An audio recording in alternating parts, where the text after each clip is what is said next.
Hey folks, and welcome back to Keth Plays. Today we're going to be taking a look at Torchlight 2 because this is yet another game that has been consuming my life as of late. This game is outstanding. If you've played any of the Diablo series, you're going to be very familiar with this, or if you played the first Torchlight. This game is, in my opinion, what Diablo 3 should have been. There's a lot of issues that I have personally with Diablo 3, and a lot of them revolve around that auction house that they put in there. But we'll talk about that a little bit later. Today I just kind of want to get you into the game and show you what's going on here. A number of different classes. You got the Outlander. He's kind of a ranger kind of deal. Does guns or bows and has specific builds that can focus on ranged. You've got the Engineer. This guy focuses on either tanking. You can do like a sword and board type thing with him, or you can use his turrets and different machines that he can build. The Berserker I haven't played much with, I'm going to be honest. I haven't really messed with it, so I'm not entirely sure what he does. I'm under the impression he's kind of a melee barbarian type class. And then you've got the Embermage. The Embermage is the one we're going to be using for this playthrough. I want to give it another shot. I have put a little bit of time into a character on here. I went with a kind of a non-elemental spec, and I wanted to try something different. So let's go ahead and give that a shot. Let's randomize here, see what we got. Yeah, I kind of like the look of that guy. We'll go with that. You can create male and female. You can customize a little bit, not super in-depth in the character creation, but enough to give you a little bit of a customization. Then you can pick a pet. You got panther, bulldog, cat, a chakawari. Don't know what that is. A little rat-looking dog, a ferret, a hawk, and a wolf. I think I'm gonna go ahead and go with the panther. Oh, what do we got? Oh, I kind of like the white there. So let's go with that. You can do couple different difficulties. You can also go hardcore mode. I think for this playthrough, we're just going to do normal. Just to give you an idea. There's no sense in me dying left and right on a Let's Play. So we'll go ahead and make it easier for us. So here's the intro. We'll go ahead and let you listen to that. Torchlight, a darkness gathered. 3 heroes confronted the beast called Ordrak. Yet even in death, Ordrak's corrupted heart endured and called out.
heroes will rise.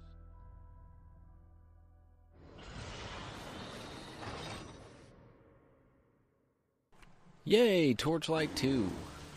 Alrighty. I think this is as far as I can go. You should carry on to the Asterian Enclave, but you're on your own. Warn them that the alchemist destroyed Torchlight and is headed their way. He may be there already. So, not much to look around here in the initial camp. You just kind of wander around. You just get here. We move straight on to the Asterian Enclave. So, one of these, I mean, this game just has some outstanding features. There are a couple of things that minor complaints that I have about the game, and we'll talk about them once we get into the Enclave itself. But overall, I mean, to me, this game just has some of the features that Diablo 3 should have had. And, you know, for all its, you know, don't get me wrong, I'm a Blizzard fanboy. I will play anything that Blizzard creates, and I will play it and enjoy it. But, you know, just because I'm a fanboy doesn't mean that I can't acknowledge when Blizzard does something wrong. In my case, for me, Diablo 3 was a misstep of sorts. So, like I said, we'll talk about a couple of that game's failings and how this compares and where this game kind of falls short to Diablo 3 as well. Because, you know, as far as recent releases, that's the only game I can really compare this to. So, but the combat system's pretty intuitive, you know, just click, left click, right click, and go on and so forth. So your left click does your basic attack, your right click does whatever special you've got bound to it. In this case, I've got my magma spear bound to it, right down here. And you can have two skills that you can tab between. Once we get a second skill, we'll talk about that. The Embermage, that thing that just lit up in the middle of the screen down at the bottom, this doohickey here, that means once you build up enough charge, I can sit here and cast and not use any mana until that runs out. Really great thing. There's a couple of skills that help buff your charge for that and keep it from explosions. And keep it from reducing quite as quickly. And ooh, look at this, a champion.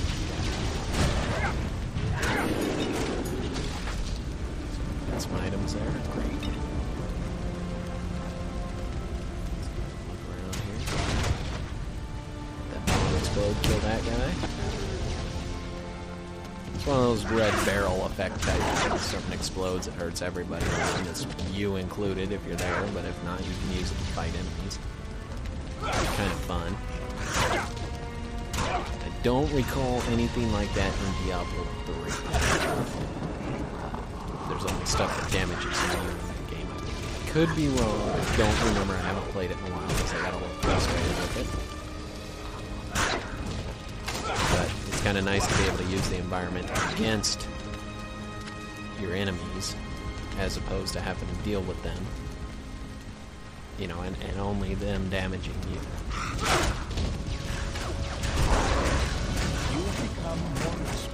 Every time you level up, it says your items are identified. I have found that to not be the case. I don't know if it only identifies low-level items or if there's some sort of glitch in the game as of yet. But, for example, we had... You know what? I guess it did this time. Huh. Well, disregard. Because that's the item we just picked up, so... What do we got here? Sword, 29, and socketed. We can use that. Oh, that's not what I wanted to do. Right-click equips an item. Shift sends it to your minion. Your minion can go back to town for you and sell your items. That's outstanding. That should be in every game, in my opinion. If they're going to give you a little pet to run around with, why the heck not let it be able to go to town? Another perk to that is your pet can buy items for you while he's there. You know, just basic things like scrolls of identifier, or waypoints, or health potions. But you can go ahead and spend money and be like, hey man, bring this back for me. So that's a really nice thing that Torchlight 2 has implemented that Diablo 3 doesn't have. And it's not it's not a necessity. You can still go back to town. But the problem with a lot of games like this is you get a loot whore like me who wants to loot everything, and then you end up going back and forth to town all the time. And this prevents you from doing that. I like that. It's also nice if you've got a thing to identify and you don't want to go back to town because you're in the middle of the dungeon, you're out of identify scrolls. Well, shoot, send the pet. Let him take care of that. So, that's kind of a nice little bonus to have. But overall, this is your basic dungeon crawl. Just get here?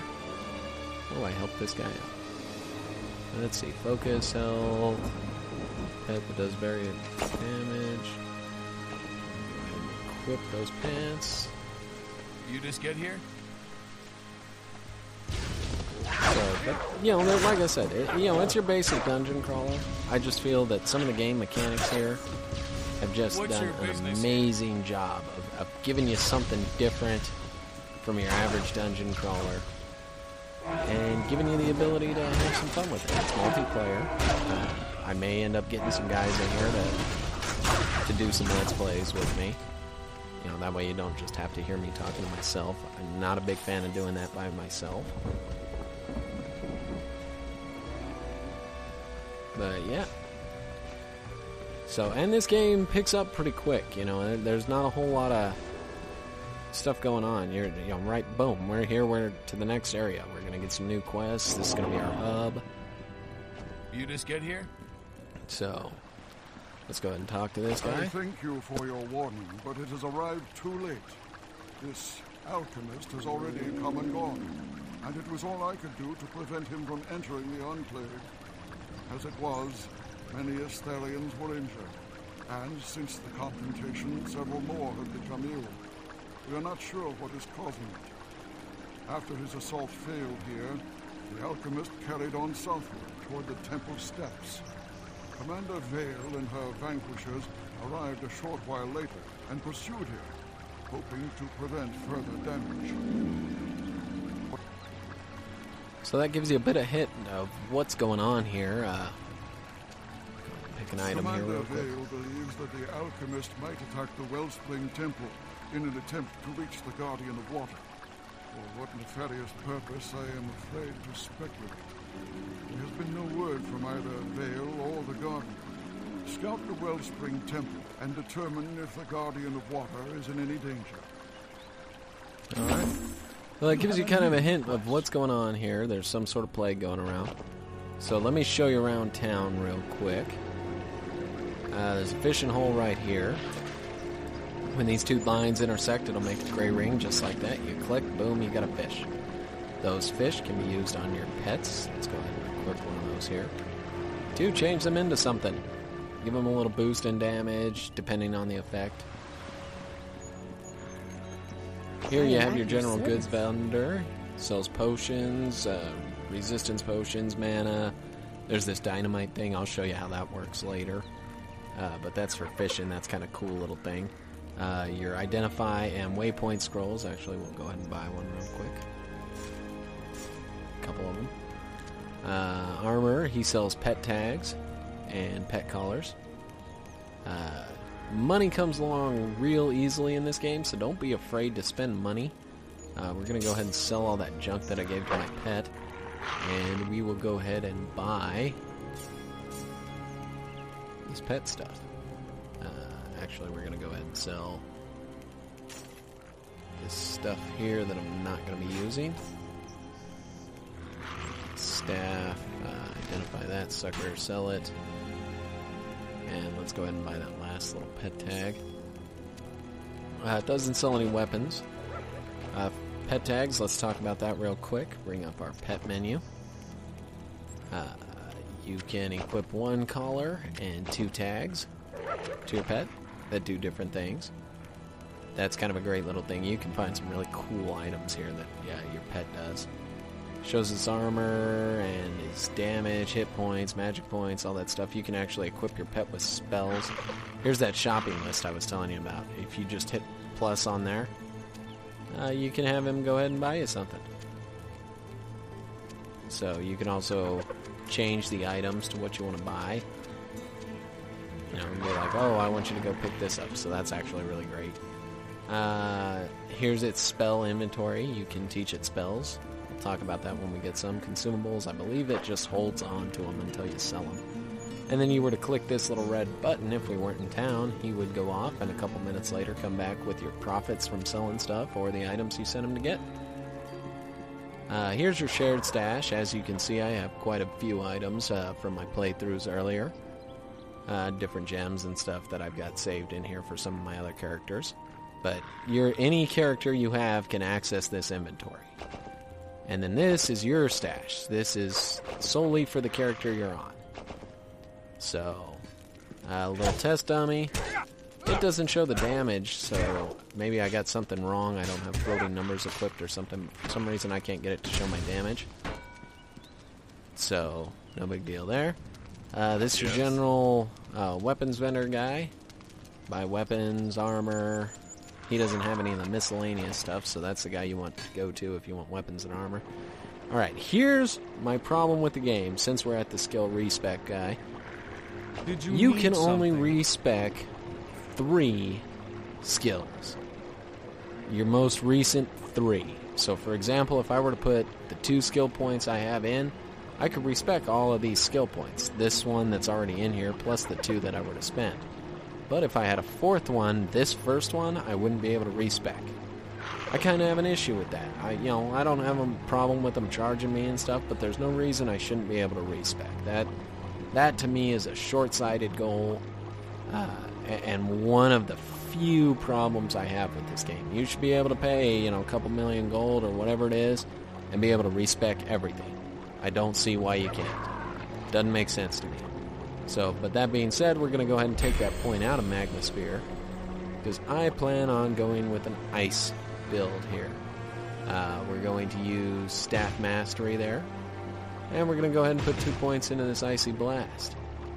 So, I want to try an entire Frost build. I'm going to have a lot of fun with it, something tells me, so. Okay, so that was kind of weird. Sorry about the glitch in the video there. The game just crashed on me for some reason. But yeah, so for the Embermage, you've got the Inferno tree that's based around fire skills. You've got the Frost tree, that's Frost skills, and the Storm tree, which seems to be Storm, but there's also this thing, which is kind of an all-elemental damage, which is what I'm using on my Embermage. But I wanted to go ahead and give a Frost build a chance. So, as far as points go, I personally am going to put, for every level, I'm going to put 1 in Strength, 1 in Dexterity, 1 in Vitality, and 2 in Focus. So we'll just do that again for that second level I had there. And we'll call it a day. You've got your statistics tab here. That tells you all sorts of different information. Your pet panel we already talked about. Over here you've got your inventory, your skills, and your quests, where you can read about your quests and all that good stuff. So those are your different menus. You hit space to bring them both up at the same time, space to clear them, or you can press like I or P. I brings up your inventory, P brings up your pet inventory. So that's kind of nifty. There's going to be more guys as we progress through the game. We're going to unlock a few more vendors, and we'll talk about them as we get them. But as far as this goes, I think this is a good place to leave off. Actually, I think we'll go ahead and pick up this quest here. State your business. If you're going out to the temple steps, I could use your help. The Sturmbjorn have set up a makeshift smithy there. They have 2 blacksmiths making suits of armor for wild war beasts they've captured. These Sturmbjorn seem to be working from schematics, but they keep them under lock and key. Do you think you might be able to get in there and grab the armor schematics? I'm sure we can figure it out. We'll go ahead and give you a shot for you there, Slick. And I think we're going to go ahead and call it a day for this episode. And we'll start off venturing into the wilderness. So stay tuned, guys.